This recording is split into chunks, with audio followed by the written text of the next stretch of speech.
You can't run. You can't hide. And you know the fucking car won't start because, duh, there is no escape from horrible horror. Movies so bad they're scary. Survive the next hour with Marshall Hampton and Aaron Southworth, if you dare. Horror, so bad it's scary. Splitting up is never okay. Plot, who needs it? Don't turn on the lights. Cars don't ever start, but that's alright. Running upstairs instead of out the door. Good acting, what do we need that for? Horrible horror, so bad it's scary. Enjoy the show, but not really.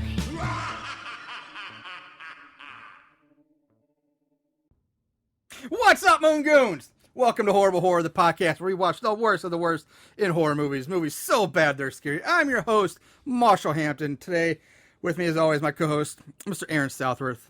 Aaron, how are you doing on this wonderful, sunny, glorious spring day? It's a wonderful, sunny, glorious spring day, and we are in your basement, tucked away, hidden in the It's dark. not my basement. It's the Horrible Horror Studio. Oh, of course, my mistake. This is high tech. Horrible Horror Studios. Here, I forgot. Yeah, This is high tech, man. my mistake. Yeah, Horrible Horror Studios, where the best of the best podcasts are ever done. It's not a basement. I don't know what I'm talking about. It's not dark. Cold. Hey. I messed with a lot of the lighting down here. Anyway. But I'm doing good, man. I'm happy to be here because this is our 98th episode. 98! 98 is going into the bag as we speak. It is. We're making it. We're working our way to that historic 100. Come along with us, Moon Goons. Make history. Would you have thought we actually, honestly, when we started this, it was kind of like just something fun to do. I thought maybe if we made it to 25, I'd be blown away. The fact that we're about to do 100 is nuts. Yeah. Here we are, and it's still rolling. I just feel like we get stronger with each time. It just gets better and better.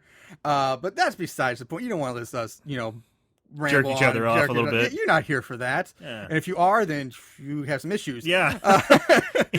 This is not the podcast for you. Two nearly 40 dudes circle jerking. Yeah. That's a weird quirk you got there, buddy. Anyway, Aaron, we have a little announcement to make in celebration of our leading up to the 100th episode celebration. We have a little contest we're going, a little giveaway. But Aaron's kind of spearheading this, so I'm going to let Aaron tell you all about it. So go ahead. So we got episode 100 coming up, and that is truly a milestone. It's pretty impressive, and we're starting to get more followers on Instagram, more followers on Facebook. So what we're going to be doing is just a giveaway, kind of to show our appreciation to our fans, and just kind of guilt them into sharing some of our stuff. Maybe we can kind of grow the legions of Moon Goons out there who will follow us. So what we're going to do is we're going to be posting on our Instagram the next day or two. Is kind of a contest. So basically, we're going to be not a contest. It's more of a sweepstakes. A sweepstakes giveaway. Because the contest implies that you actually have to do something, right, or there's some skill involved. And there's no skill. No. There's literally just button mushing with your fat fingers. Yeah. So what we're going to be doing is what giving Americans away. are best at right now. We have 5 movies that are sitting on our table right now that are included in the giveaway. We might be adding more to it. We're not exactly sure. But this is at least what we're going to be giving away is 5 movies that we have reviewed in the past. Yes. Also, we're going to include a Horrible Horror t-shirt, a limited, extremely limited, extremely rare. We haven't put this on our merch site because we started to make them, and it just... unfortunately, we had some issues, so we have actually the most limited, rare edition. Yes. Because they'll never be made again. Probably. Of Horrible Horror Podcast shirts, as well as 2 beer koozies. Or can koozies for those of you who don't partake in the devil's juice. Yeah, But, pussies. You should try it. I call them beer koozies too. But Beer koozies. Let's just make it general. They're can koozies. No. Beverage koozies. There's nothing else but beer that goes in these koozies. Nothing. And if you put a Diet Coke in there, it's just going to catch on fire. Burn your arms off like in Killjoy. So, beer only. We're going to be doing this giveaway, so it's going to be going through our Instagram account. Mm-hmm. So if you're not a follower of our Instagram account, please check us out. We are Get on it. Get on it. So we are Horrible Horror Podcast. Actually, the way it's kind of presented is horrible underscore horror podcast. Yes. So like many Instagram giveaways, what you're going to be doing is just sharing our post. Once it's up there, share it and tag us in it so we know who's been entered. On our 100th episode, we will announce the winner. At random, it's just gonna, It's going to be random. Just a random drawing. We're going to make a collection into a little cauldron, I guess, and we'll pull a random one out. And skull, cauldron, something we got. Yeah, we got a couple empty skulls in here. Not just us two, but some behind us as well. So we'll be doing the drawing there. So that's the quick announcement. It's going to be going for 2 weeks. Got plenty of time to enter. Tell your friends, tell your family, tell your neighbors. It's going to be great. All righty. With that said, this week, put on your waders, put on some bug spray, because we're going deep into the Florida Everglades to hunt some skunk ape, or I should say swamp ape. Swamp ape. It's not the skunk apes. Kind of ruined that. You started off so strong. I know. I fucked that one up. And here we were just talking about how we're getting better with each episode. I fucked it up. And you screwed up the title of the movie. God damn it. 100 episode, here we come. Yeah. We've learned nothing. Anyway, we're doing Swamp Ape. We're going back to our roots. This is super ultra indie, horrible trash movie. Like I said, this is taking us back like the days of doing like the Wickeds and Night of the Dead, Friday the 13th, and Alice in Murderland type quality movies here. So with that said, let's jump on in. All right, this movie it's relatively almost brand new. It was released on January 1st of 2017. Wow. So yeah, brand spanking new almost. Written and directed by Jeff Ward. You can find this on Amazon Prime for free if you have the Prime, and it's on YouTube as well for free. So luckily, nice. So you don't have to pay for it. It's on YouTube. Yes, it is. I found it on YouTube. Check it out, Moongoons. It's only 58 minutes long. Short movie, and that's including like the end credits too. So take away a few minutes, maybe 55 minutes long. Yeah, it's short and sweet. It is. I don't know if I call it sweet, but definitely short. Short and something. The cast, we're not really going to talk about anybody because there's nobody that you're going to recognize. The only two people I'm briefly going to mention is Robert Fox, who plays Professor Steen. This guy has 19 credits to his name, which might be the most of everybody in this cast. But about 95% of those credits are basically just him as a glorified extra. I went through, he's like bar patron, restaurant patron, background guy. It's all like extra work. And then Jeff Ward, who wrote and directed the movie, also plays one of the main characters, Mac.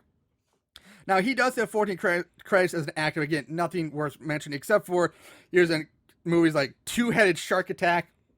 So it kind of gives you an idea of the quality of film. And I don't know anything about this movie. I'm just going by the cover art, which is a super homoerotic looking movie called 1313 Hercules Unbound, where he played Hercules. Ooh. But the cover is it's just like a bunch of buff, oily dudes like showing off their muscles, holding like crappy little swords. Marshall, why didn't we watch that one? Why do we watch this? Man, I could go for some buff, oily dudes. Buff, oily dudes. All right, so movie time. Here we go. We open with these two hillbilly hunters and their dog walking through like the forest or the Everglades anyway. One's carrying what I think is supposed to be like several dead, bloody chickens and a large burlap sack swung over his other shoulder. And the other guy is holding a really cheap looking plastic kid's toy gun. These guns, like, whoa. Like they went to Kmart or like that, if even those like Target. Painted them black. Painted them to make them look like real guns. And I'm not a weapons guy. I don't know anything about weapons, but I do know that rifles are heavy. They're pretty heavy, and they're swinging this thing around willy nilly like it's a fucking toy. And of course, it's supposed to be like basically it's not even like a hunting rifle. It's a goddamn assault rifle. It's like this guy's a member of SWAT in the forest.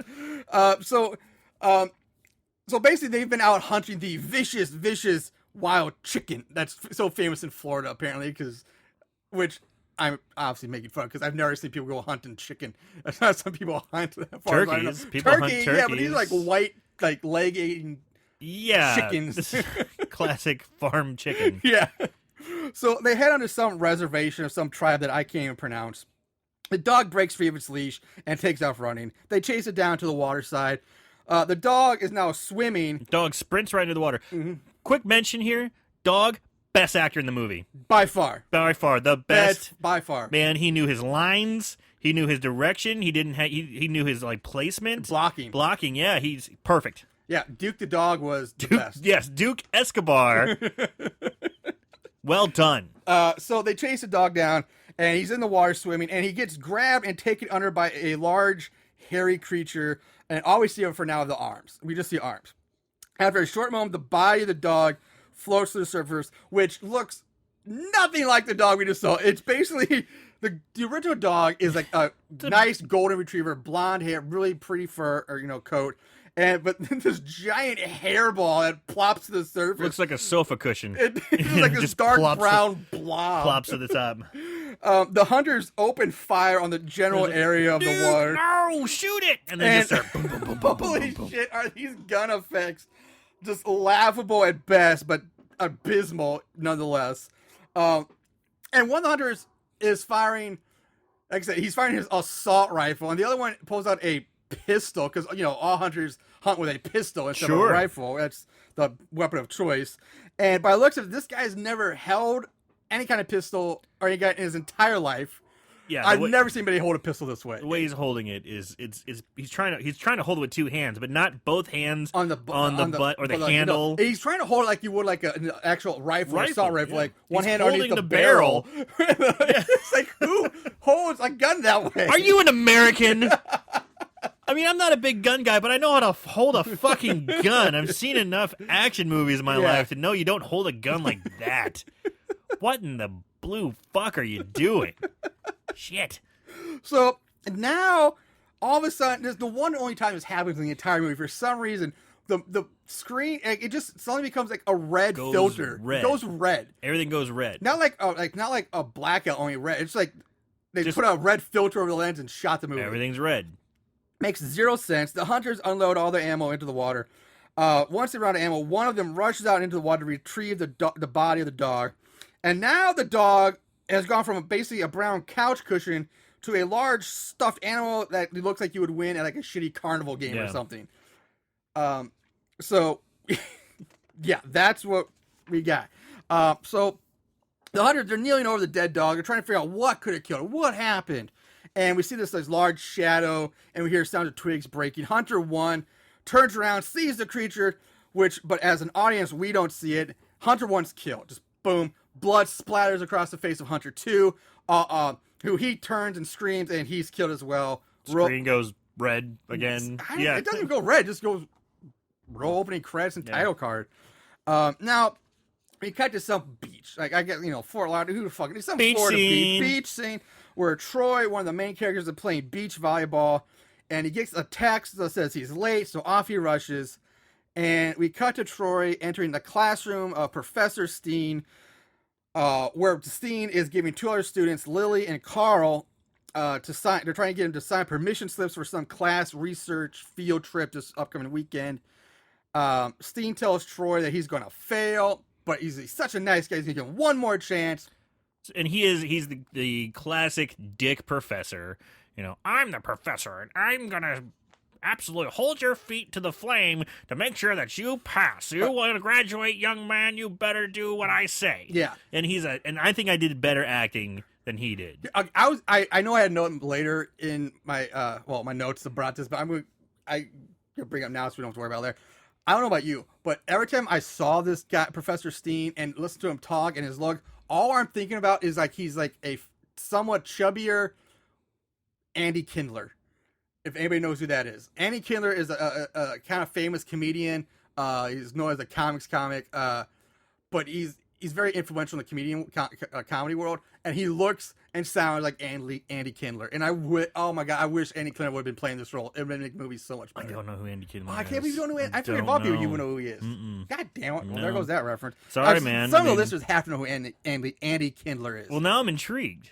Yeah. Now I want to find out who this guy is. You can look him up later. I like comics. I like comedy. So, all right, anyway, something new. He looks like Andy Kindler to me. And so he basically says, you're going to come, if you don't come along, you can pass my class, but you have to come along on this research field trip or you're going to fail. But Professor, the volleyball game's this weekend. Big championship game. I have to be there. My team's relying on me. Now, this is weird. I mean, it's always in horror movies. It's like the football player, basketball player, baseball player. They don't really deviate from those three sports, right? No. This is the first time I think I've ever been, like, the big volleyball game is coming up. Men, too. Like, right. I can maybe see with more women, but men volleyball. But to be perfectly honest, I don't have a problem with it. I didn't have a problem with it either. Because he's built like a volleyball player. I totally buy it. I'm like, yep. He's not that tall, but he's definitely svelte. Yeah, he's athletic. He's got a slim athletic build. Yeah. And I'm like, yep, you can be a volleyball player for sure. You're not the striker. You're the guy who's setting everybody else up. You're bumping and setting. That's what you're doing. Anyway. What are they doing? But I gotta say, while we're talking about this, the thing that bothered me, not that he's a volleyball player, but what Steen says next is like, I know next year they want you to become the head coach, but for now you have to pass. And I'm like, wait, what? Yeah. Because apparently this guy is so good that everybody on campus is like saying he's instantly gonna become the next head coach, but I'm pretty sure that's not how college coaching works. You don't go from senior player one year to the head coach the next. This is the shittiest, stupid thing I've ever heard. I've never heard that ever in college sports, ever. It's like, you're one of the best players we have. You can go on to be the head coach. Huh? Don't you have to have an actual career? Yeah. Like, you work your way up to that. Like, it would make sense. Like, oh, you're going to be an assistant coach. You can go, maybe at a high school level. You're not going to go straight to a university level coaching head coach job. Even if it's a small school, you're still going to got to put your time in. Right. It would be more believable if you said, okay, you're so good. You're going to be on, going out for like a national team or an Olympic team to be, that's the next, I would say, next step from college athlete. Logical step. Yeah, that would make more sense than saying he's going to be the head coach. So anyway, we cut to the students now. They're showing up in the school's parking lot, loading up onto the van. And, they're handing Steen the permission slips. And we learn that one of Steen's former students will be their guy that Lily has a crush on, apparently. But this never, ever comes back into play, ever. He never really talk about it. Yeah. No, I don't they mention it. When we meet the guy, I don't think they even meant to bring it up then. And Lily certainly doesn't act like, oh, it's him. Oh, he's so cute. She mentions it here, and then it's gone. Like, nothing comes of it. So here's the breakdown of the college kids that we have so far. We have Troy, the main dude, like we talked about. We have Carl, who's kind of like a hipster, small, tiny guy. Who's into... Wears like flannel he's and into the beanies. class. He's into nature or whatever. Yeah. Then we have Lily, the tall blonde girl. She looks more like a volleyball player than Troy does. We have Wendy, the fat black girl. Mac, the muscle-headed bro. And then we have Anna Marie, the big-titted Hispanic girl. And that's our core group, along with Professor Steen. Now, during the ride, Lily sees what she thinks is a bong in Mac's book bag. And he's like, oh, yeah, it's one of those new vape bongs. Just put your, he gets her to put her mouth on it and starts inhaling. She starts pumping it. And there's a handle on it. There's a pump. And basically the whole joke here is that it's not a bong, it's a penis pump. Oh, the penis pump. The penis pump makes a surprise appearance. The penis pump has a history. Yeah. Oh, the penis pump. We have an old time of penis pump stories. We'll spare you. But I'm just curious, like, one, who carries a dick pump in their book bag, on a class research trip? That's just so. It's ridiculous to me. I can't fathom that. I don't know.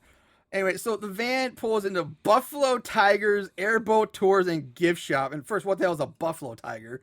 And I'm pretty sure that's supposed to be the name of like a Native American dude. Like, you have Raging Bulls, Sitting Cow. I don't know what they're they have names like that. But I kind of have issues with this because back, in the olden days, like the frontier days, if Native Americans were naming themselves like that, they wouldn't know what the fuck a tiger was.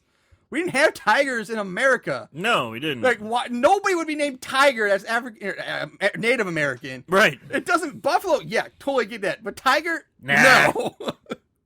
So, anyway, the group unloads and heads inside, and on the way they pass Chief Najo, who has the personality of a piece of wood, and basically he looks like he could be Jay Chandaheshkar's brother or cousin.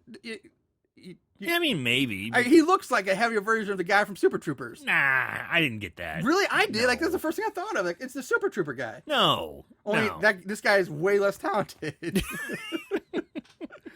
He's just brown. He's not. Wow. Well, all right. I'm not. Anyway. No, I did not get that. I did. Fine. I guess I'm an asshole. I didn't say that. So the gift shops with all sorts of like the cheapest, most generic like Indian like trinkets and items and gator shit. Like there's a lot of fake gators. However, Fat Girl Wendy is drawn right to the snack rack and starts loading up on all the beef jerky and snacks she can hold. So Wendy, it's weird. They have Wendy.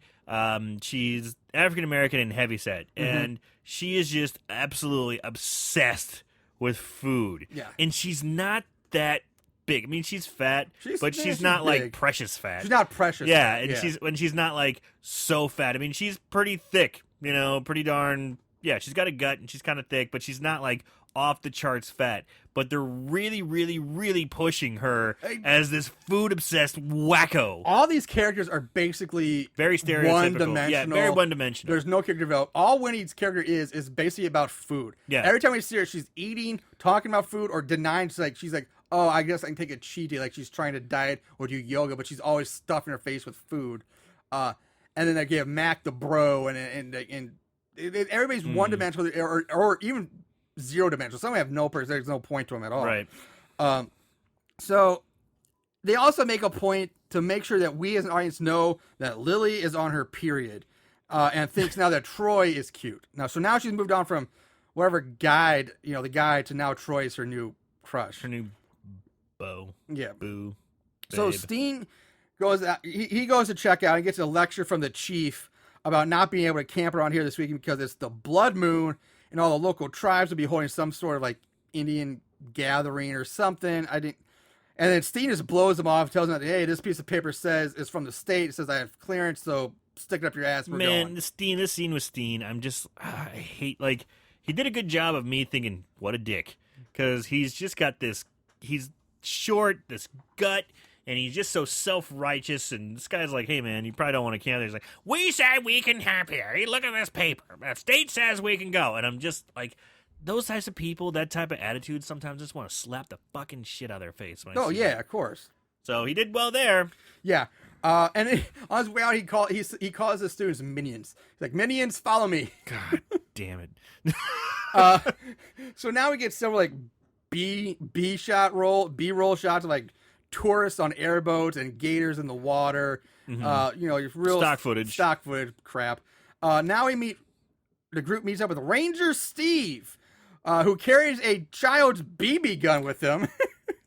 You sure that's street legal? He tells you that he'll be taken to their campsite and that he'll be staying at the station all weekend. If there's an emergency, if they need him, he'll be on hand. So they pile onto the airboat and off they go to some island where they'll be camping and doing their research. They get dropped off.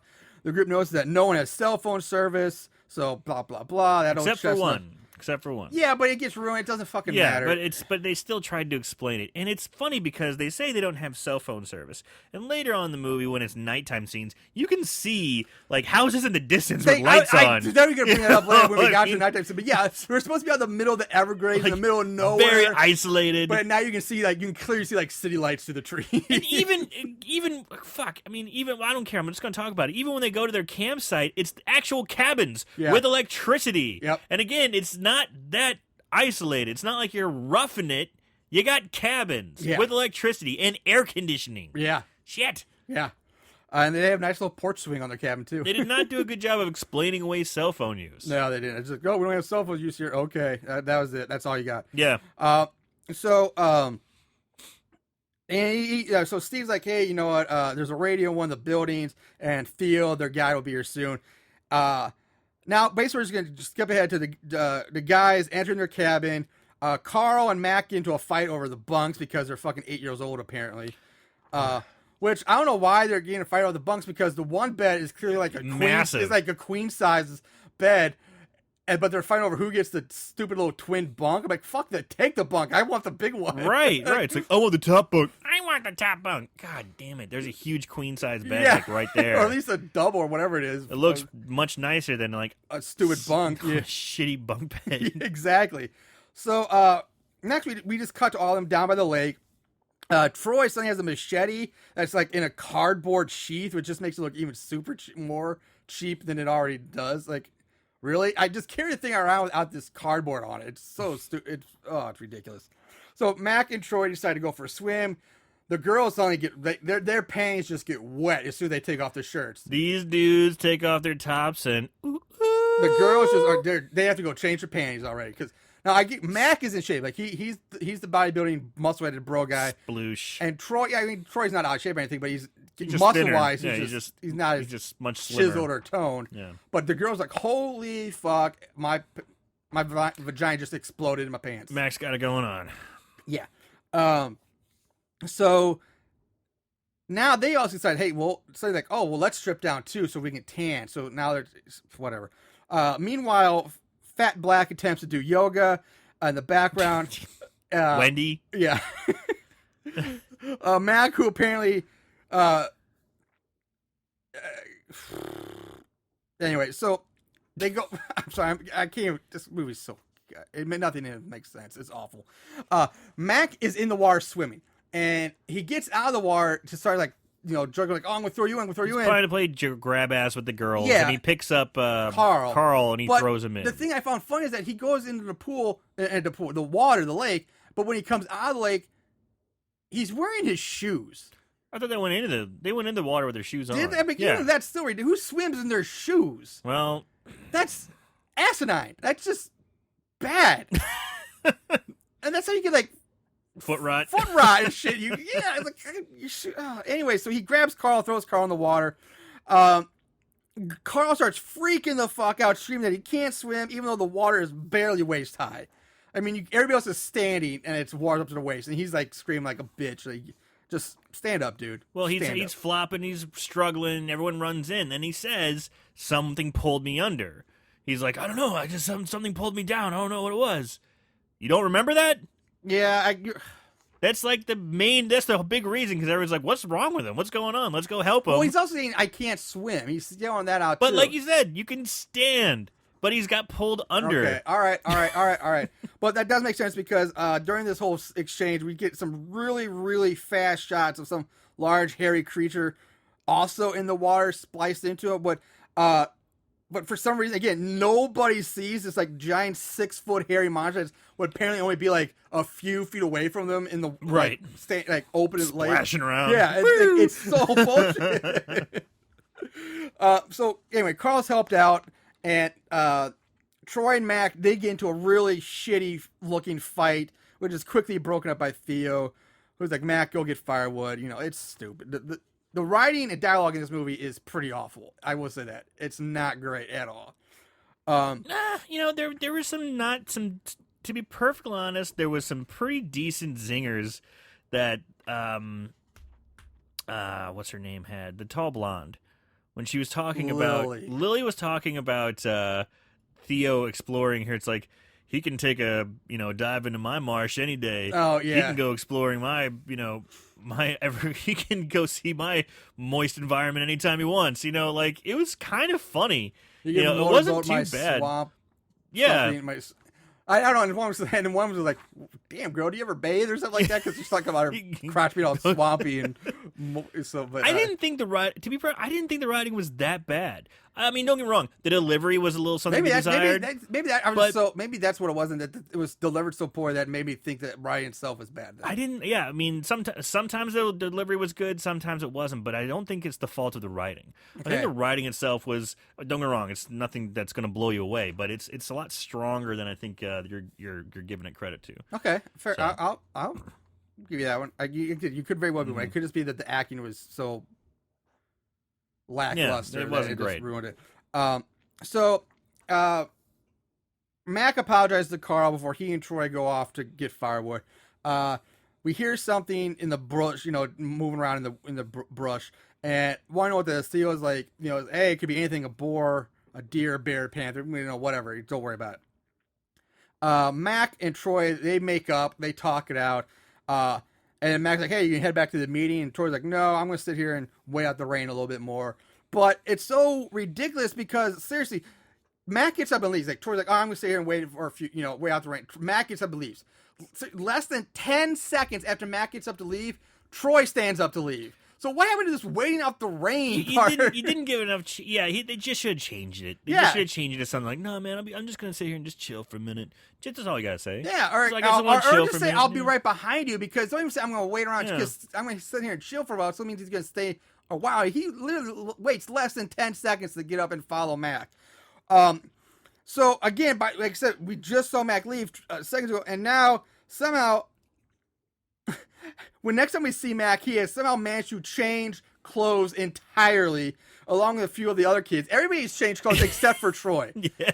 And we just saw Mac leave like 10 seconds ago. How is this possible? Yeah, there's some continuity issues. There's here. a lot of continuity issues in this movie. All throughout this movie, there's some Awful some continuity. pretty sweet ones. So Theo and Steen get into a bit of a debate over Bigfoot basically being real or not. And we get a very hard cut to the whole group sitting around a campfire at night, passing around a bottle of Evan Williams. And once again, Sweet. Mac has changed clothes back into the shirt he was first wearing. So, again, Was that the shirt with the Laser Wolf? Laser Wolf. I like that shirt. Yeah, that was a great shirt. I- Now, I wish he had sleeves, because I'm not that bro asshole who walks around with sleeveless shirts. But I don't know, man. If I had a body like Mac, I'd just be like, fuck those sleeves. I don't care. but the shirt itself, that laser was actually, that was a cool. I thought the same thing, like, that's a cool shirt. That was an awesome shirt. I love the shirt.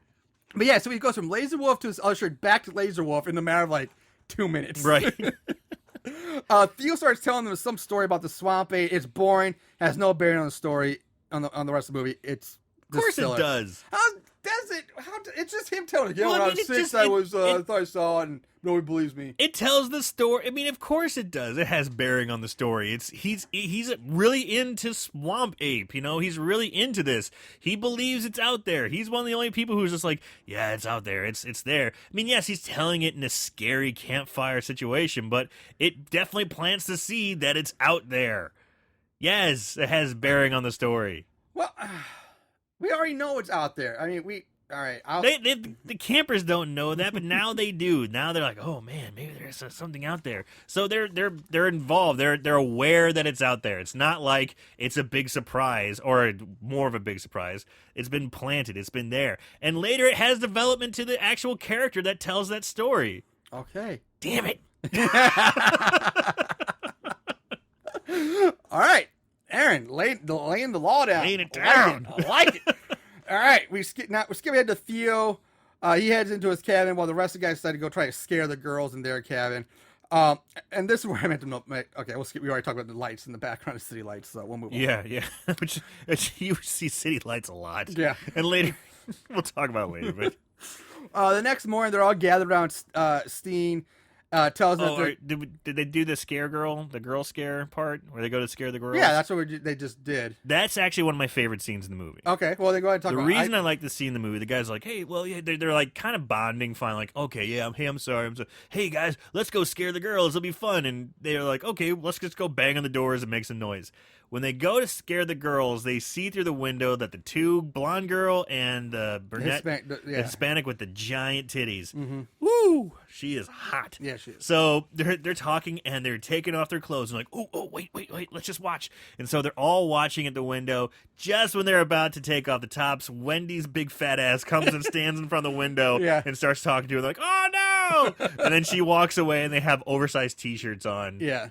Probably one of the funnier parts of the movie. It probably is the funniest part of the movie because there's not a whole lot of humor in this movie. Not a lot of humor. There's attempts. And there's attempts, but this is the one that actually played. Like, some land, worked. some don't. This one I liked. Yeah, I'll give you that. That was probably one of my favorite parts of the movie. Yeah, I'll give you that. That it was a solid moment. So basically, Steen's telling me, okay, we're gonna be hiking out to the research location, but Steen's like, I'm not going with him because I'm too old to hike. So, and that you guys are gonna be going all day long. I'm too old to hike. Yeah. Theo gives them a quick rundown of what they're going to be doing and then splits them up into two groups. Group A is Theo, Lily, and Troy, with Group B being Mac, Anna Marie, Carl, and Wendy. Theo tells Lily to leave the cooler with the luncheon behind that they'll come back for it later. And also tells them that Group A will take the west trail while the other group takes the east trail. Yet, when the camera shows them walking off, everyone is in one big group. So as they walk away, we see a large fur-covered hand reach out and take the cooler. And apparently, in my mind, this movie just became a Yogi Bear cartoon. Hey, boo-boo. Hey, boo-boo. Who wants a picnic basket? Get some sandwiches.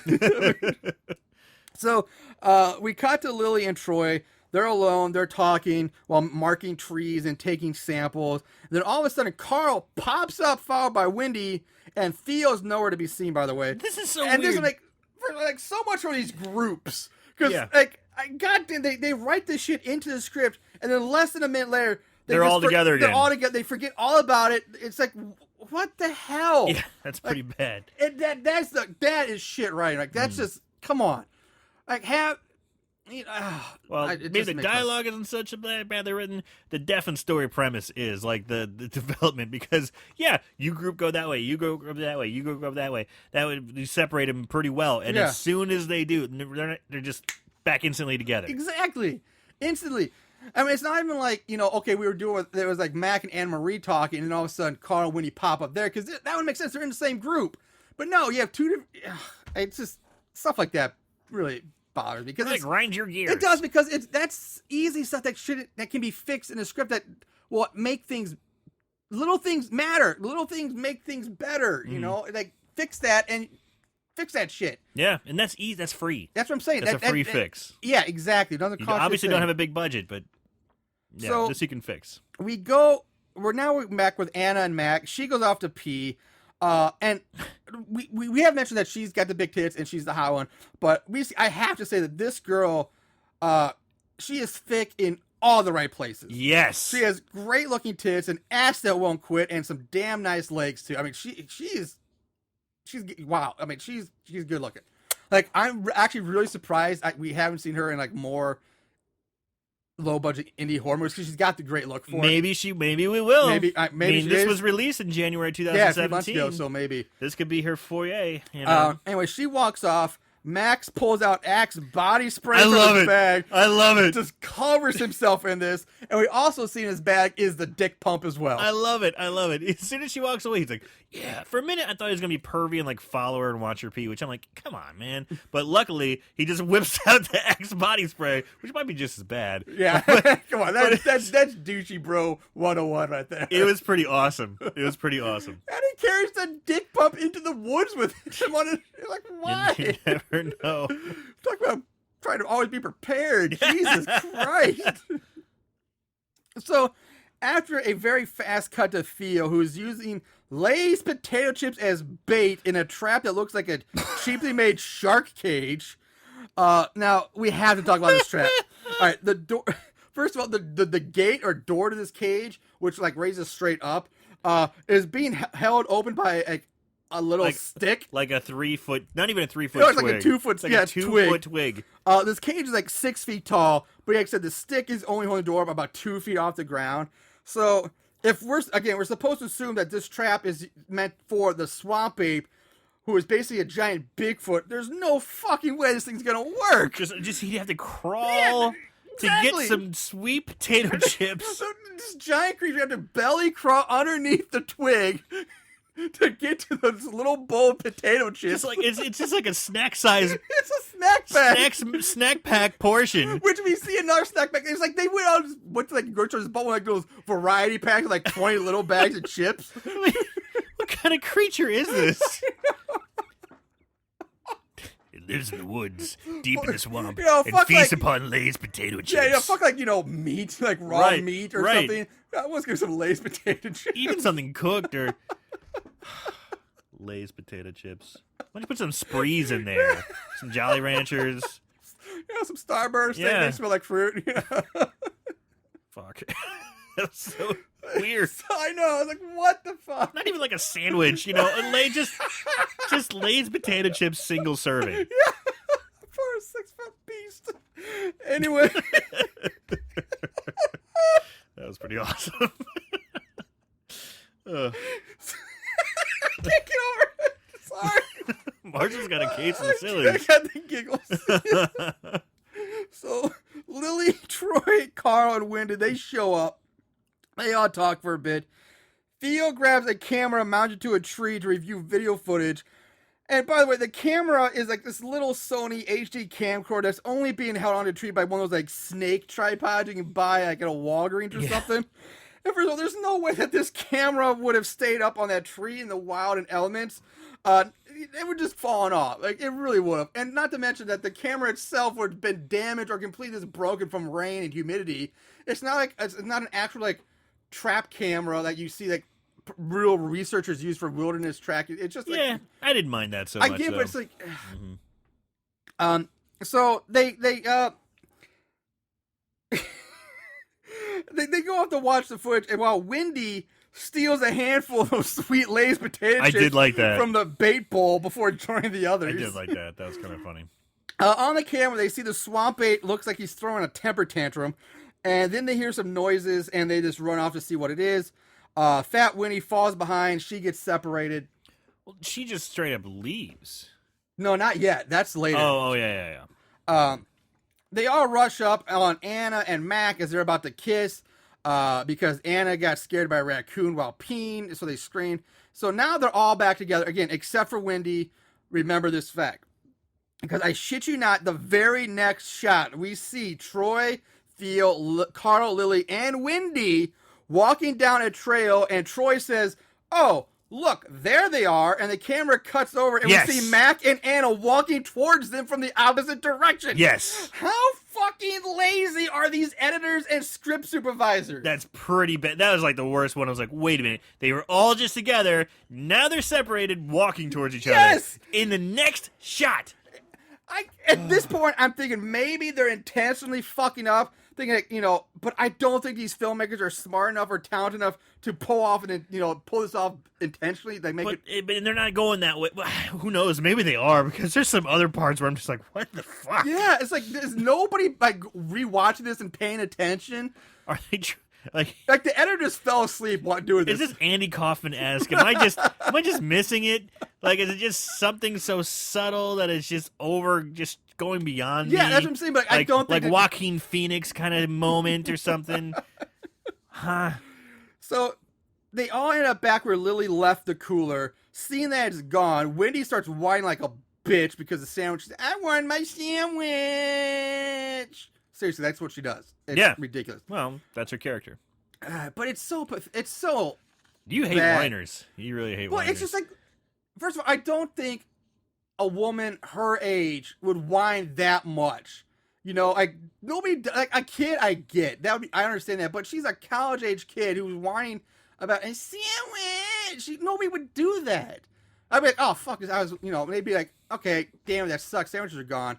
But she's not gonna whine like that, like a child. I don't think. Nah, I didn't mind it. So Theo tells them that we'll just head back to camp for an early dinner. So off they go. Now, except for Fat Wendy, who now sneaks off into the woods by herself, which I don't get. Like, you were just running away from noises. You're out in the woods, and the whole time they're out in the woods, like hiking, you can see her going, "Oh, this is gross. Ew, ew." She mentions that a few times. yeah, you would think she's like, "Oh, let's head back to camp for food." And She's like, for food. She's like, "I'm on it. Let's go." You think Yeah. she'd be like, leading the pack? Yeah, exactly. But she sneaks off into the woods by herself. She hides behind a tree, opens up her backpack, which we see is like overflowing with junk food.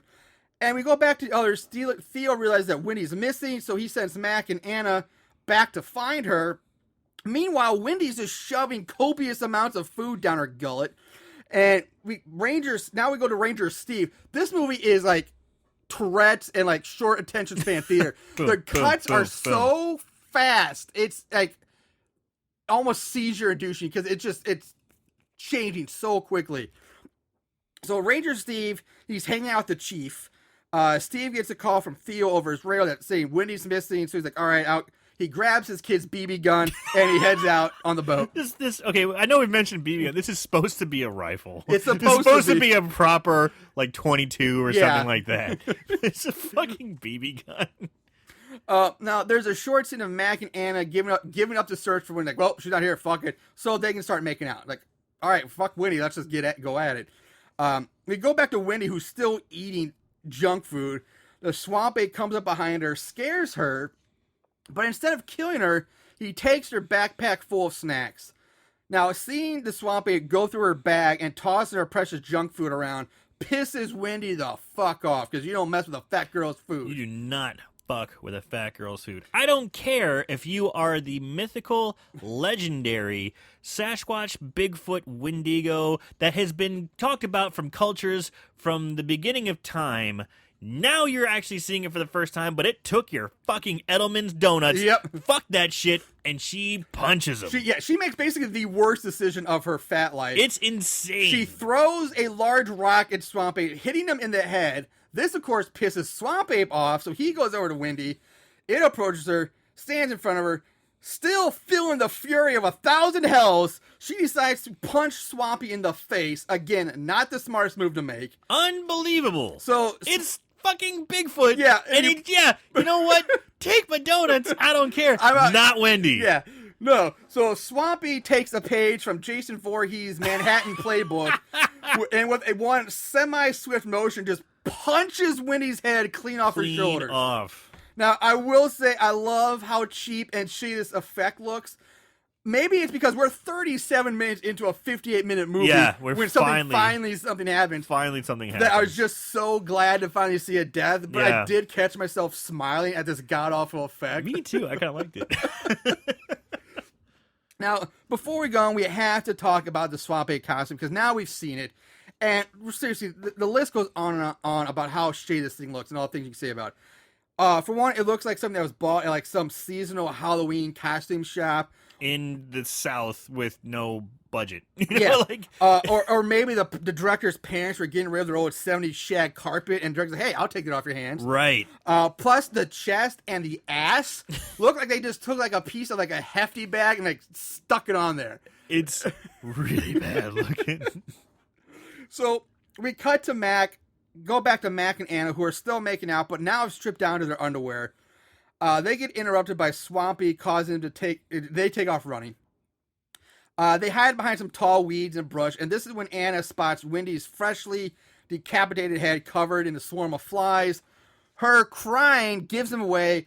Swampy comes over. Mac throws either a wad of mud or Wendy's head at Swampy's face, and they run off. Yeah, you can't tell what it is. It's just a black thing. And Yeah. Of course, Wendy's African American, and she's very dark skinned. Very dark-skinned. You just can't tell if it's. mud. It or doesn't the look head. like a head, but it would. But he was right next to her head, so you're Yeah. thinking.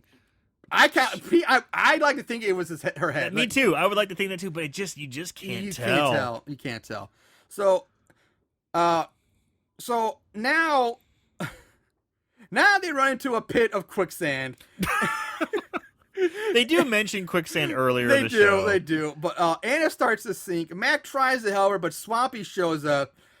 Mac tries to punch it, but he just gets clobbered by Swampy and sent flying. Dude, I gotta say, people are standing up to the Swamp Ape pretty boldly. Yeah. Wendy's punched him. Mac, I mean, while they're trying to make their getaway, when it comes down to it, he's throwing fisticuffs too. Yeah. People are just going at him. They're Yep. not really scared of this guy. Probably because he looks so fucking ridiculous. It probably is like, come on, really? This guy's scary. Yeah. I'm gonna punch him. We'll see what happens. I agree. Like, if this was real, like, dude, I'm fucking out of here. I'm not gonna punch Bigfoot. Right. That's like saying I'm gonna go and punch like a giant silverback gorilla and see it and expect that to go well. Right. But these people have no problem doing Yeah. it.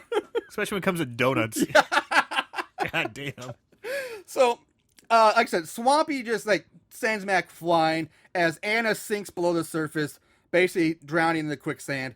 And again, this green screen effect of her sinking is so fucking laughable. I mean, this is like some I would almost like the stuff we saw in like Zombies.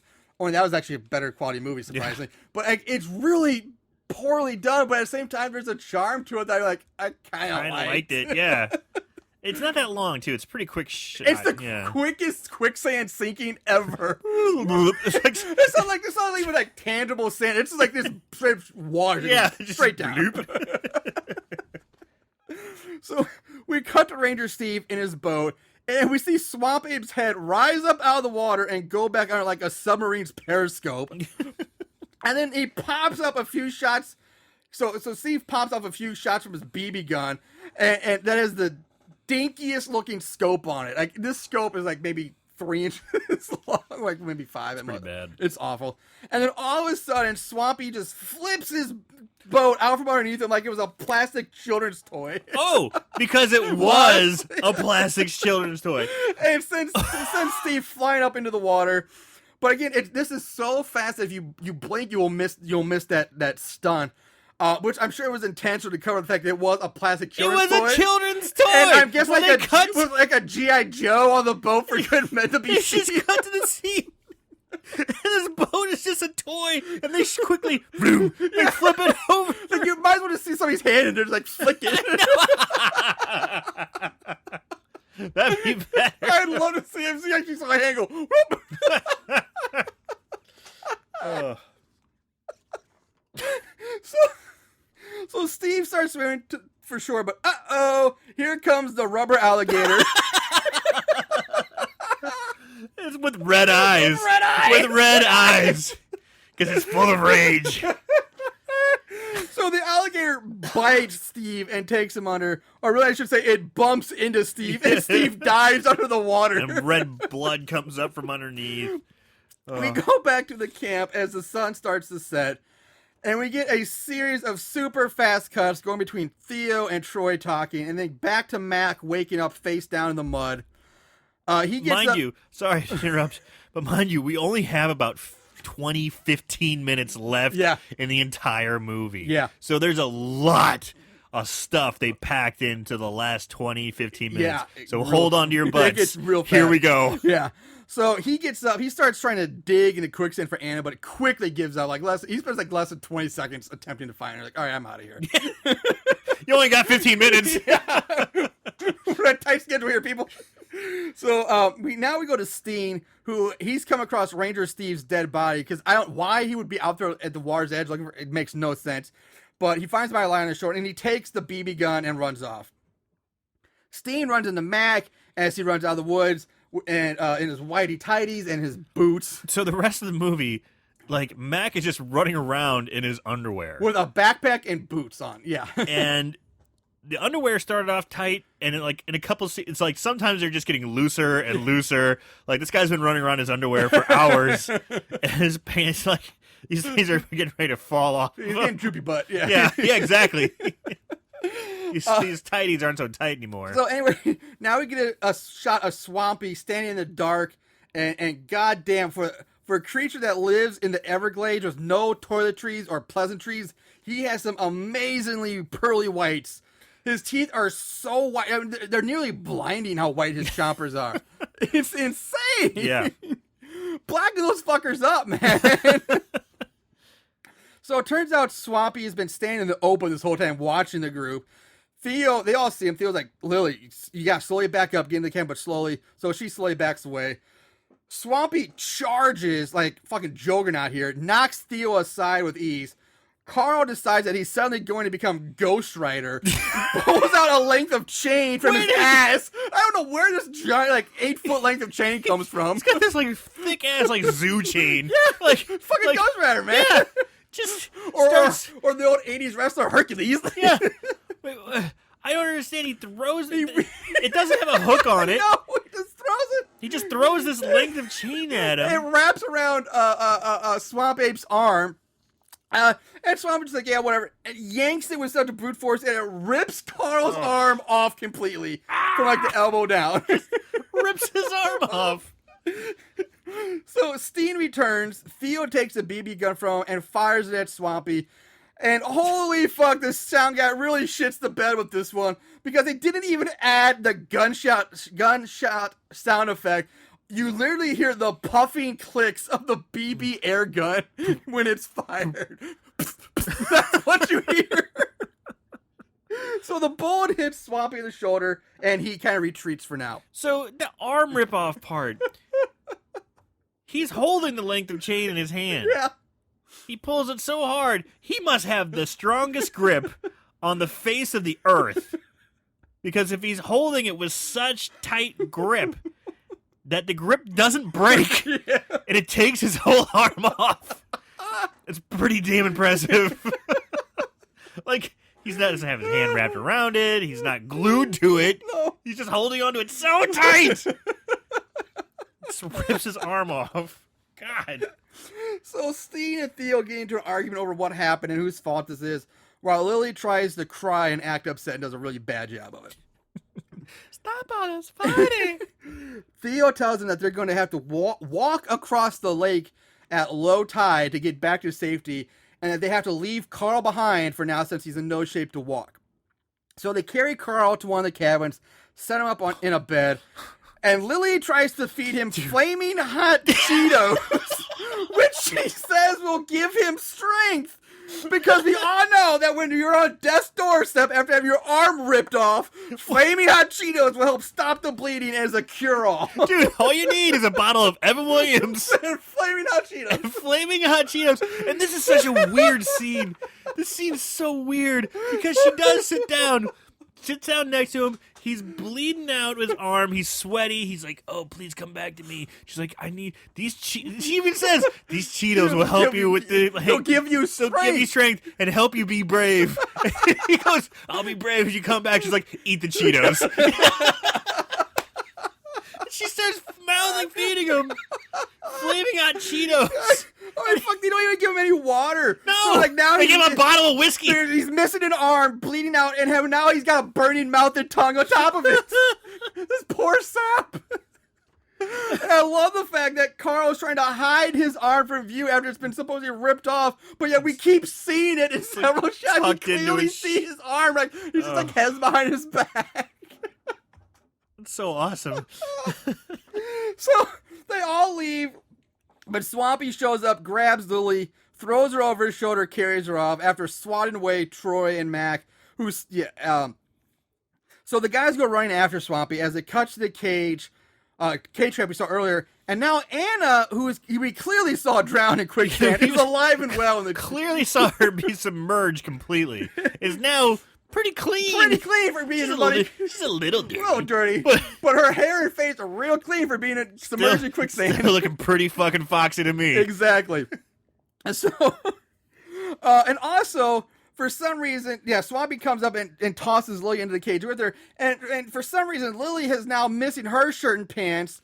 And she's wearing sports bra and panties. Yeah. So I have no clue what happened because she was fully clothed when she gets carried off. And now she's in a bra and panties. I don't know, man. It's getting hot now. We've got two girls in their panties caged up with a wild ape. So Swampy offers them a dead fish on a leaf as like food. Like, yeah, he's even got a plate. He's got a plate. He's got a leaf plate. He's got a presentation. It's like a giant banana leaf or something. Yeah, like that. he's presenting it well. He's like 90% of the meal is presentation, 10% taste. Yeah. So he kind of forces Anna to take a bite of it. The guys hear the girls screaming and crying, so they're like, "Oh, they're this way. Let's go." And this is where things get sexy. Yeah, it's sexy time. Because Swampy starts to feel up Anna, like he is feeling her up, and then he just like straight up fingers her. Yeah, like, so he fingers her. Rubs his hand down her breast, down her stomach, and turns his hand palm up straight up like finger. And you see her eye. You see her eyes like, oh, like you tell she's being fingered by fucking Bigfoot. And he pulls his hand back up. His fingers are covered in blood, which he licks the blood and smells his fingers. Proper perv. Getting hot, getting pretty steamy. And now comes the craziest, most what the shit moment, but yet maybe the greatest thing I've ever seen in a movie. We get a clear close-up of Swamp Ape getting a giant Swamp Ape erection. I shit you not, guys. You see his giant red rocket going full liftoff. And it's straight red rocket. And it's easily at least a foot long and has an upward curve. It's straight up like a dog boner. It comes out. This comes out like this sheath, like this furry sheath. And the music plays like glorifying it. It's like, bump it. Yeah, it's like this weird synthesizer music. The music's awesome. The music's great. And the music cues, and he throws her over his shoulder and heads out into the woods. He drags her out of the cage and out into the dark forest. And literally, as soon as they are off screen, in run the guys who apparently didn't see the giant Bigfoot clearly would have seen him. As soon as it's off screen, they're there. Less than a second. Yeah. We only got 10 minutes left. And Lily decides to stay in the cage, which is now open, instead of trying to make a run for it until the guys show up. Like, oh, here you are, let's go.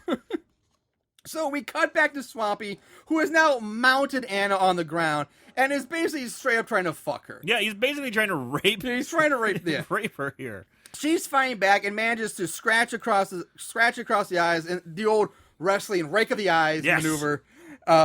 This pisses Swampy off, and he starts double hammer fisting Anna in the face like twice, and he follows up with just the more ground and just punches the shit out of her a few more Donkey Kong times. style.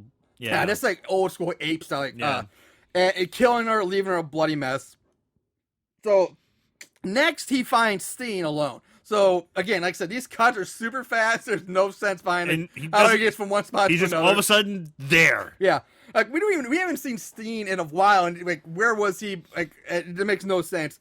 But Steen grabs the BB gun that Steen's holding by the barrel. And Swampy grabs it and just holding on to it. Straight cartoon style here. Dude, it's like he's the Man of Steel, just bending iron bars. Bends the barrel. While Steen stands there going, oh, like, doesn't scream, doesn't run, doesn't let go of the gun and try to make a break for it. He stands there and watches it get bent. And what does Steen decide to do? Well, he's going to fucking fight him too. Why not? The middle-aged chubby professor who was too old to even hike is now going to go fisticuffs with Bigfoot. With a monster that just bent a gun barrel in front of his fucking fat face. And it was just a children's BB gun, so it was probably plastic. But he's like, nope, we're throwing down. No one's scared of this guy. Nobody's scared of Bigfoot. Which we had this problem before with the other movies where it was like it was Killjoy. Like you can't have a horror movie or the antagonist or your villain in a horror movie be effective if none of the characters are scared of him. Dude, you take my donuts, I'm fighting. You know, I mean, Max protecting a girl, sure. You bent my gun. I have time to escape. No, I'm standing here and fighting, even though I can't hike. I can't. I'm too old to even walk, apparently, but I'm going to start boxing Bigfoot. So, Swampy just punches Steen so hard through the stomach that Swampy is able to rip out a giant chunk of Steen's spinal cord. So it's like a combo of Kano from Mortal Kombat and Sub-Zero. Yeah, it's a straight up Mortal Kombat finisher. Yeah. And keep in mind, I know it's a cheap movie and they had to work with what they got, but goddamn, the chunk of the guy's spinal cord that comes out looks like a spinal cord from like an elephant. Right. It's huge. It's pretty funny. So Mac finds the dead and bloody Anna, then he spots Swampy. He pulls out his Axe body spray and a lighter and makes like a little flamethrower, which he uses to lure back Swampy into the cage, which, again, how are we back at the cage now? Because he was just somewhere else killing Steen, but now he's back at the cage. Sure. Dude, I love this, like, Max seems like, hey! He has trouble getting that Axe body spray lit, but he finally does. And, Swamp Ape can... he's scared of the fire. Okay, great. That's. I'll buy that. He can run to the left. He can run to the right. He can run past him. He can do anything, but he just backs straight up into the cage. Perfect into the cage. Mac yells at Troy to close the gate / door, whatever. Troy just does. Lock me in with it. What? Exactly. Why do you have to do that? There's no need for this. You clearly don't have to do that. You have him in the cage. You can reach up yourself. Lower the cage door. But instead it's like, excuse me, pardon me, I need to get in this cage with you. Excuse me. Okay. Close it. So he's like, all right, whatever, you moron. He closes the gate on him.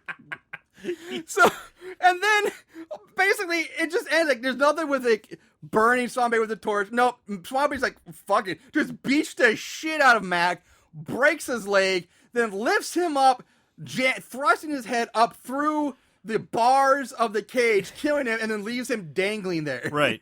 So you had this great moment with this Axe body spray flamethrower. I mean, it was like, ooh, okay, what's gonna happen? Nothing. You don't even see him like knock it out of his hands or anything like that. He's just like, all right. You got him pinned against the wall with your you don't see it go out. Mm-mm. You don't see anything like that. So what happened? It's just, ugh. So the final three now, they reach the lake. But they can't cross it because Theo says there are turds in the punch bowl, meaning that there's gators afoot. But it doesn't matter because they easily find a canoe. Like, it doesn't fucking be like, oh, look, there's a canoe, like, right there. So it doesn't matter. So not only do they find this canoe, Yeah. they find the canoe, and then we can't leave Carl behind. Yeah. Ah! What? Carl! Oh, no! Carl! That was the whole point! I know! That was the whole point of them leaving was to leave Because Carl. he was too weak to go with you. So what does Steen say? We're not waiting for you. Troy. Oh, no, Theo's like, we gotta go. Yeah. Troy's like, nope, I gotta go back to Carl. Yeah, and Steen goes, okay, 5 minutes. You said it was going to take an hour. Yeah. You said it was going to take an hour. And now it's a 5-minute jog. God damn it. Well, I think he said he was gonna take an hour to walk across the lake or back to the safety, but still, I was like, I get you. I'm like, again, this is just the bad writing that could have easily fixed a lot of these problems. Just self-edit, man. Reread. The whole reason why you were leaving him behind to come back for him later. And then all of a sudden you're like, nope, we're going back now. I know. So we cut back to Swampy entering the cabin where Carl is laying on the bed. Carl grabs the machete out of nowhere now, swings it at Swampy, and actually manages to stick it into Swampy's ribs. Gets him pretty good. Gets him good. But Swampy just roars, grabs Carl, who screams as we fade to black. We go back to Troy, who shows up outside the cabin. Swampy exits, basically dragging Carl's dead body behind him. Troy is like, oh shit, runs. He's like, fuck it, all right. Runs back to the others. They get in the boat and they paddle off. Now, Swampy comes racing after them, charges into the water. Now, what I think was supposed to happen is that the actor in the creature suit was supposed to run into the water and then, like, dive under, like smooth motion. But what really, I think, happened is that the actor ran into the water, and then before he could dive, he just trips and he face plants into the water. He just, like, smack. There was no graceful dive, or he was just running and falling over. I didn't think it was that bad. I thought he looked like he kind of dived, but... could have been that way. So apparently, not only are Swamp Apes super strong, nearly impervious to damage, but apparently they can also swim like a fucking mermaid or Michael Phelps or something. Because the very next shot, we see Swampy popping out of the water again, like fucking Jason, and just pulls Theo off the boat into the water. Now, again, this is another problem I have. He grabs the oar, and pulls him in by the oar. Yeah, let go of the oar. Yeah, again. These guys almost have grips of steel. He's holding the oar so tight he pulls them in further. Just let go of the oar. That's annoying. This has happened twice now. Yep. I really wouldn't have had a problem with it with just once, but this is twice this has happened. Twice. So Swampy drowns Theo with ease. I mean, it real easy, just drowns him. As Troy tries to paddle Lily and himself to shore. But once again, Swampy just like fucking the flash in water. Him, like, mermaid on over. He's like doing the dolphin stroke or something, or butterflying.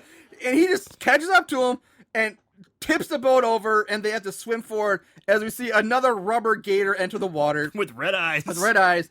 Lily gets dragged away by her leg by a man in a rubber gator suit because you can clearly see the dude's arm dragging Lily's leg away. You can see the arm like wrapped around her legs. Like, come on, we're going.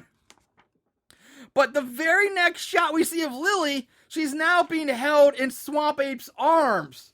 But Swamp Ape doesn't get very farther because the gator pops up and bites Swampy in the dick. In the dick! I'm watching this, I'm just like, huh? Well, I don't understand what's going on. Okay, there's an alligator. His dick, and they show a picture of his dick. They're like, let's go. Oh, shit! Alligator goes right for Swamp Ape's dick. And I think he even bites the dick off. But Swampy's able to pick up the gator, slam it down. Fucking choke slams it back into the water. Yeah. It's kind of fun watching a man in an ape suit battle a dude in a rubber gator. Rubber gator. So Troy and Lily make it back to shore and back to the van, which for some reason is now parked in a field instead of the parking lot of the airboat dock and gift shop where they left it. Right. It's magically just transported. And it's also daytime.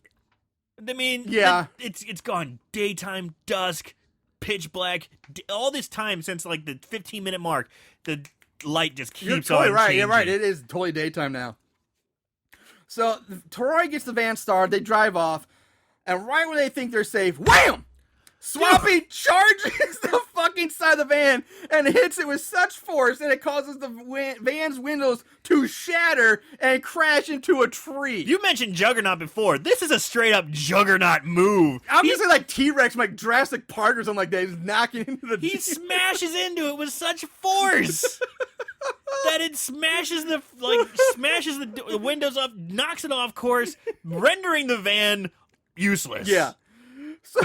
So Troy gets out of the van. And first of all, the blood on Troy's face looks more like giant like lipstick kisses. It's just all over. But it's just like kiss marks. It's not like streaks or anything. It's like anyway. So Troy gets out of the van and immediately gets grabbed by Swampy. Lily's like, fuck it. She makes a break for it, leaves Troy behind. Swampy goes for the kill by doing the old head crush between the hand tricks. And now, again, we're talking about inconsistency in light. Let's talk about the inconsistency in location here. Because this scene, we're on the shoreline again. You clearly see the sand and the water behind, like right next to Troy, even though we just saw them in an open field driving down like a dirt rock road or something, smashing into a tree, but now they're on the beach again. Driving down a road where you can clearly hear a highway, where you can hear all these cars driving by. This is clearly a highway right behind the cameraman. Troy's head is about to be crushed when we hear gunshots ring out. Well, more like it's the loud puffs are heard. Exactly. Loud puffs. As Swampy falls over dead, and standing behind him is the chief with a pistol. Jay Cassandra, whatever his name is. Yeah. So Chief gives Troy and Lily the business. He does! He blames him for everything that happened, and he blames the white man for the destructive waves. So I'm calling this guy Chief High Horse now. Yeah, no shit. So Chief High Horse, as the two of them load Swampy's body into the boat. He's just like, this poor creature, you white people have done so much to destroy his habitat. Shame on you. It's like, oh man, you're getting a whole bunch of white guilt after just surviving, after seeing all your friends killed. Dude, these two fucking snowflakes are just like, you're right. We are horrible, aren't we? You know, like, god damn it. I'd be like, fuck you, man. This son of a bitch just killed our friends. I'm not helping you do shit. I'm gonna smash his head of the rock. Yeah, exactly. Smash his head. The Chief. He helps him. He's like, is he dead? No, he's just unconscious. He got hit with like sleeping darts. I guess, but it's a straight up pistol though. It's not like a dart I know, gun. but or it's not even a taser either. It's a straight up pistol. He helps him load him back into his canoe. Yeah, and Chief Hire says like, you're in no danger now because the blood moon is over, and this was Swamp Ape's time to find a mate and be free. He was just looking for some ass. He was just looking for some love.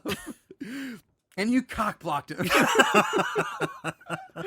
Once they load the body into the boat, the chief orders them not to tell anyone what happened here.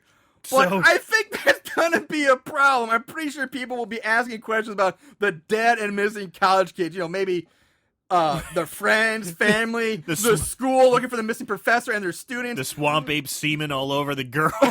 Maybe the police would like to know what's happening. So I'm pretty sure there's no way they're not gonna be able to talk about this. Don't tell anyone. So Troy and Lily, they hug and they kiss as Chief paddles his canoe across the lake. And we see Swampy then stand up in the boat, and for no reason, he just falls into the water. There's like serene music playing. This like weird serene music. The sun's coming out. He stands up, kind of stretches. I think he's supposed to like dive into the water, but he just falls. Knocking the canoe over. Taking the Chief into the water with him. Taking Chief High Horse into the water, too. Like in the worst, clumsiest shot. I know. It's so bad. It's so funny. It's like, so awesome. And then it's just roll credits. Roll credits. That's the end. I love that final shot so much. So crazy. I was like, is that really happening? So bad. Oh my god, excuse me. God. All right. That was Swamp Ape. That was Swamp Ape. There you go. Let's go on to favorite kills. Don't act like you didn't love it.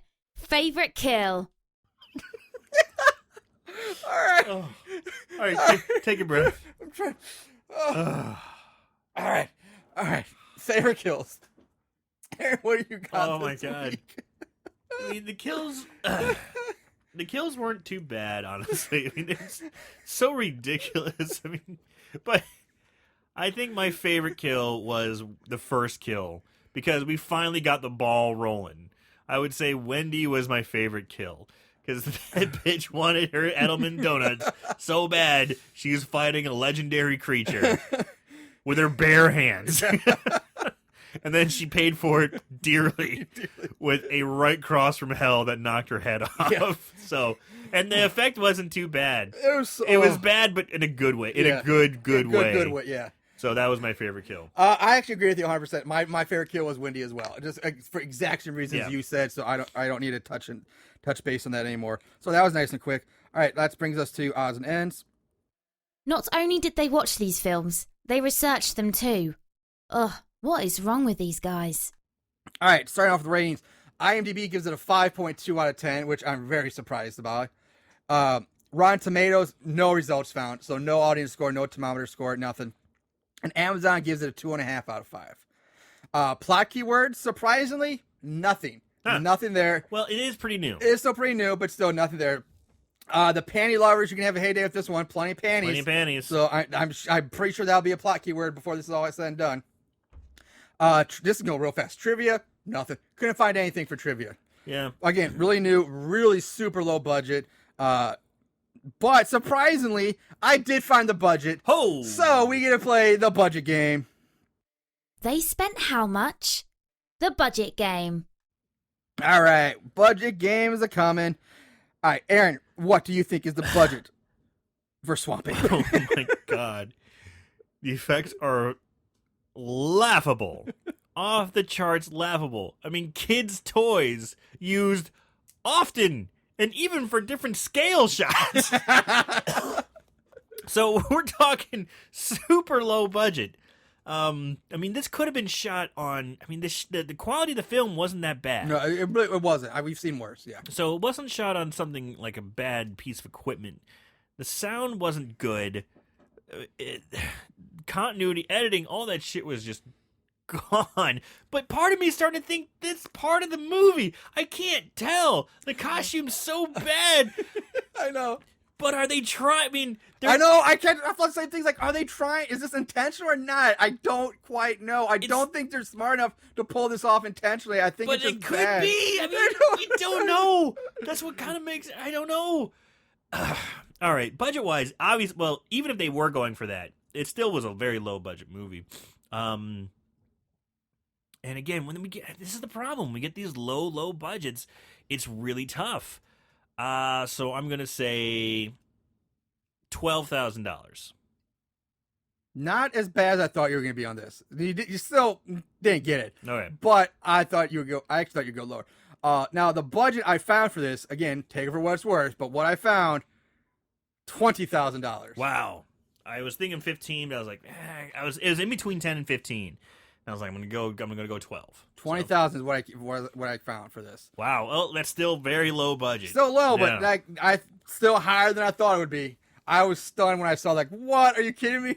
Well, it's I'm guessing most of that money went to like the airboat rentals, it's the still van a tiny. rental. It's still a tiny budget. Yeah, You know, it's still a tiny budget. I know. But I guess I've been spoiled now by fucking Yeah, Pork Chop. that's the thing. $3,000. So like, Right. I can't. Like, I have to now. Like, that's my bar for everything. Like, they did Pork Chop on $3,000. This movie, is it worse or better? Like, I don't know. But for $20,000, you would think they get more out of their money. Right. So it's Pork Chop's kind of poisoned me on this budget thing now. Yeah, it's tough. Yeah, Pork Chop for what it was, for the amount of money that they spent, it's pretty damn incredible. Yeah, it really was. All right, so that brings us to 5-star reviews. These special movies have a place in these special people's hearts. 5-star reviews. All right, there were actually quite a bit of 5-star reviews. There were 2 pages of 5-star reviews and 4 pages of 1-star reviews. Wait, say it again? 2 pages of 5 And 4 of pages 1. of 1. It was like 28% 5 stars, with like 40 something percent 1 stars, and bunch The of rest crap in in the the middle. middle. Yeah. So because there was like no trivia, no keywords, I wrote down some longer reviews because I figured I had the time to make up. So here you go, 5-star reviews from Sierra Levy. Literally thought it was a college film class project until we read the IMDb said it has an approximate budget of $20,000. Then it just got a whole lot better. Yes, just watch it. 5 stars. Now from Beth Watermoon, she writes a bit here. Yes, I gave this 5 stars because do the logic. What do you really want when you watch a movie like this? Don't you want exactly what these kinds of movies are famous for? Ridiculous plots, cheap sets, totally stupid situations. Here's the big one. Teenage girls in the wilderness who say, oh no, my cell phone isn't getting any reception. You can actually Google search for movies like this by putting that very sentence into a Google search. Don't you want to laugh through the whole movie at how bad it is, how badly it's done, and how the monster makes no sense at all? And the two lovers always survive, kissing and laughing within minutes of watching their best friends have lots of body parts removed by the invincible monster, but yet, this is one of the monster's teeth have ultra pearly white veneers on them. They're beautiful. How bad can a movie be? I have to admit, I'm very addicted to this kind of movie, but sure, the genre name sci-fi so bad it's comedy, but if you understand the genre, these movies are irreplaceable. I've tried watching real movies after months of these stupid movies, and real movies bore me now. Everything is perfect. The actors know how to act. Because nobody wants actors to actually know what they're doing. If the actors know how to act, I'm so over real movies. So if you're like me and love to drink some nice Malibu rum and eat popcorn with your friends and watch sci-fi ridiculous comedy films like Sharknado, this is one of the greatest you'll find because it's so damn bad. You won't regret your hours you spend laughing at the terrible acting, unbelievably stupid plot developments, but watch for two guys who are really good actors. They really do usually find one or two really good actors in these films. And if you find this movie is as stupid as it's meant to be, give it 5 stars.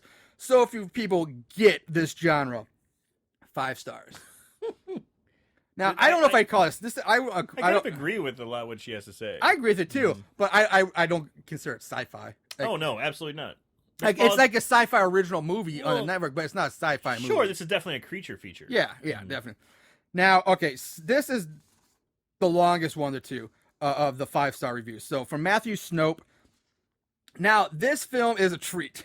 It's incredibly low budget and plagued by uneven sound throughout, background noise. It has the production value of a film made by high school students for a class, and its mentality is about of that level as well. But it's well worth the rental for some of the dialogue and things that happen in this film. If you want to see a Jersey Shore-esque DB douchebag in his mighty whitey underpants, also wearing shoes and a backpack, use Axe body spray as a mini flamethrower to fight a guy in an ape suit, you found your movie. Speaking of Jersey Shore, Snooki is in this film and actually does a pretty good job. I think he's referring to the Hispanic girl. For some reason, they cast a guy in the professor role who is seemingly pulled off the streets of Fair Lawn, New Jersey. God, this guy's obsessed with New Jersey. Because he does not act like a professor at a Florida college at all. You also get some goldmine dialogue from one Vanessa Capriglione, the blonde bimbo, and for whether it was her not knowing how to use motorboat correctly in a sentence or the scriptwriter, someone is to blame. For some reason, the filmmakers are obsessed with potato chips. They use it to bait a titular Swamp Ape and flaming hot Cheetos to feed fed to a dying man. There's also a black character who, in predictable fashion, is the first to succumb to the ape.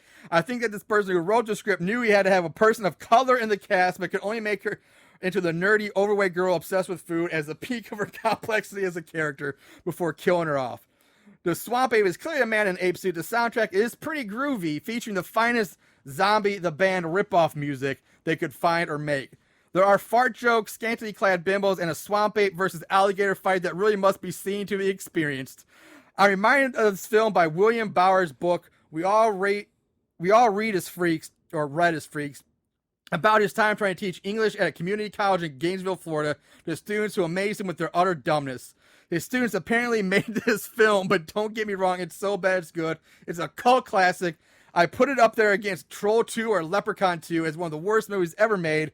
But if you want to see the downward spiral of dumbness in America, see this film.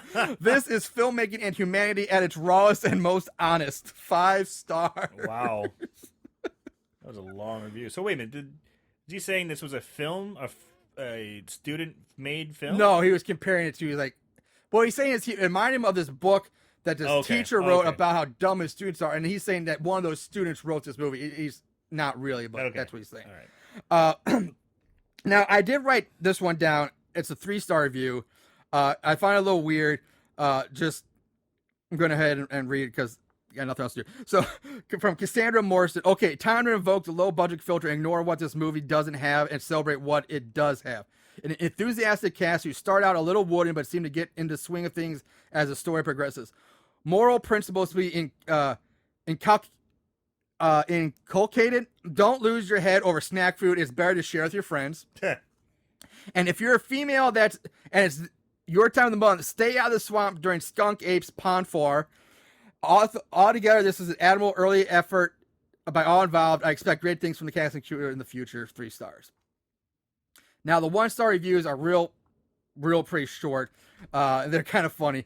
Lincoln Murdink writes, the only comment I come up with is what the hell was that? 1 star.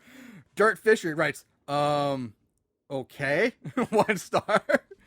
Now, Fred Grunner doesn't quite understand what 1-star review means because he just writes simply B-, 1 star.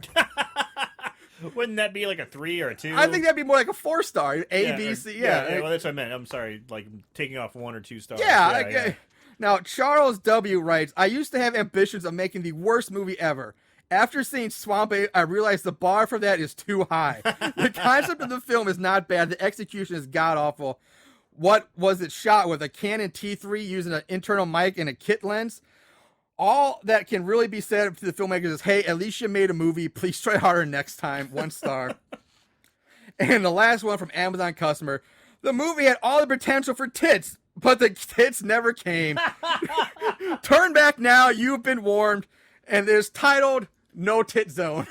What's the name of the review? 1 star. Pretty darn accurate. I kind of like it. Because, yes, there was, especially in that, oh my God. The makeup, yeah. That girl is so hot. Those titties were begging to be seen. Oh. When I saw her, there was a scene where they were making out and they're topless. You get a lot of side boob. And I'm like, here, I was like, here it is. Yep. Here it is. Nope. No. No. Damn it. All right. Let's wrap this up. Swamp Ape, final closing remarks. Aaron. This is... As we were discussing before, was this a piece of performance art that just possibly just happens to be genius in its ridiculously badness? So that's exactly what I said about Alice in Borderland. You guys chastised me for that one. Oh, that one was just bad. But I don't know. I mean, there's such obviousness with the horrible editing, the sound in the background, the bad effects. I mean, regardless of whether or not that is the intention, I'm going to have to say so bad it's good. And just on it, but it's just the last 30. I mean, I'd say don't even watch the first half of the movie. Just start at 30 minutes in and watch it from there and get ready to enjoy just madness. Just madness on every level, from a story point of view, from a movie standard point of view, from a production point of view. It's just all fucking goony. It's a lot of fun. I actually wholeheartedly agree again. I thought for sure I was going to say so bad it's scary, but man, like I said, fast forward about 35 minutes in and then just enjoy the last 20 minutes of just crazy what the fuckery is going on. I gotta say, it's so bad it's good. I mean, it's only 58 minutes long. You really said it better. So bad it's good, man. I can't top what you said. I'm not gonna try. But everything you said. It's if they were going for that Andy Kaufman type of thing, bravo. Then these guys are geniuses. But I really don't think that's what happened. But I don't think that's what it was. I don't think it was. But either way, he still nailed it. Yeah. So, so bad's good. I'm stunned. I thought for sure this was going to be a fucking, so bad scary, but nope. Well, yeah. It's just too enjoyable to laugh at the end. The hits just kept coming. Once they started, it kept coming. They packed everything, all the good, into the back. Because we even said, man, it was 37 minutes in before your first kill, and that's when you should start watching. Exactly. Is start with they're doing the exploration in the woods with Wendy, doing the research. Thank you, and that's where you should start it, and that's where it should be. Because everything before that, yeah. you don't even need. You don't need to need know it. anything. Yeah. And never again I don't think you're ever again going to see close up of Bigfoot's Red Rocket dong in its full glory. Epic. It is epic, man. It's like they might as well say like the music from 2001: Space Odyssey playing behind the Red Rocket like coming out of his sheath. Well, it's this Ric Flair's entrance music. Yeah. Just start with the woo. Woo! And then, Ba, ba, ba, ba. All right, Aaron, tell them where they can find us. All right, check us out on Facebook. Check us out on Instagram. Check us out on Twitter at So Bad It's Scary. Of course, you can check out our website, which is horriblehorrorpodcast.com. You can listen to us on iTunes, Google Play, Podbean, and we also stream from our website one more time for you, horriblehorrorpodcast.com. Check us out. Leave some notes, leave some comments, leave some feedback. We like to interact. We like to get some recommendations. We always try to respond as quickly as possible. We're starting to get some more followers on Facebook. Thank you very much for people who are listening, who are checking us out, and we will continue to do this free for you. It's free because we love you. We love our Moon Goons. All right, that said, Aaron, you did a wonderful job. That was awesome. Oh, well, it was a lot. That was so good. It was funny because the first part of the podcast, it was like, it's dragging. But then once it went, whap, there we go. All right, guys, we'll be back next week for episode 99. Right? 99. 99. 99 problems. But The podcast ain't one of them. I don't know. Anyway, in the meantime, guys, watch more horror movies and always remember to keep it tight.